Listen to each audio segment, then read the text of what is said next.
All right, Coach. Obviously, tough way to open the conference season here in Kingsville. Give me your overall thoughts just to start us off, how you thought the game went for you guys. Yeah, I thought, first half we're down 11, but I thought we had the game right where we wanted it. There was a lot of opportunities to score. We missed a lot of point-blank layups.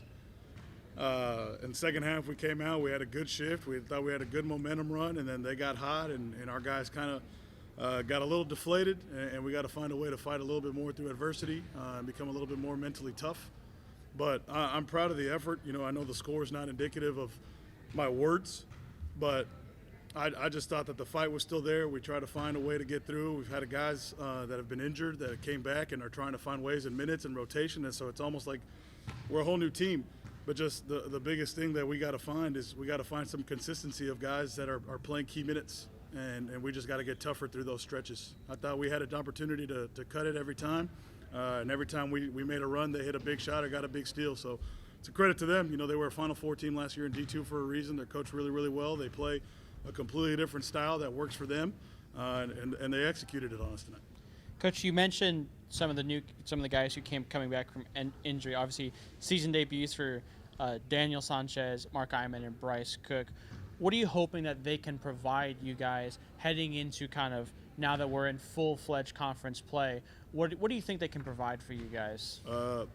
Nothing spectacular out of either of them. The same thing that I ask all of them, everybody to do. Everybody who gets an opportunity to play has got to understand the role, got to understand what their job is, and got to go do it at a high level. We hit a stretch there that I just felt like we needed some new blood, and I just inserted them in to say, hey, let's see, what you can do, and let's see how you can help us. Daniel's a returner on the team, so Daniel's not in the same category as Bryce and Mark. Bryce was with us all last year, but he was hurt. But we're just looking for guys that are willing to sacrifice and understand what we're trying to get done.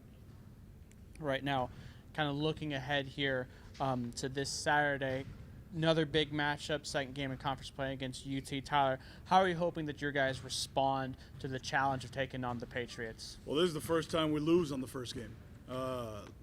We've every time we've had 2 games in a week, we win the first one, so it'll be new blood for us to see how we bounce back. We've usually had a winning Friday.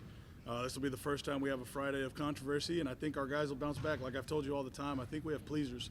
I think we have guys that want to win. I think there was a lot of guys out there. I don't think there was one guy who didn't want to win tonight.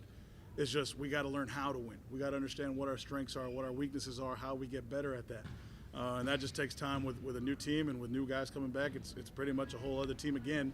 But to answer your question, the same way we did this whole week. When the schedule was there, we had an opportunity to prep for DBU for a week, and maybe I did a poor job of getting us ready and not really focusing on things that we needed to focus on. So I take the blame on that, but make no mistake, we'll be ready to play on Saturday against UT Tyler. Awesome. Appreciate it, Coach. Go Avs.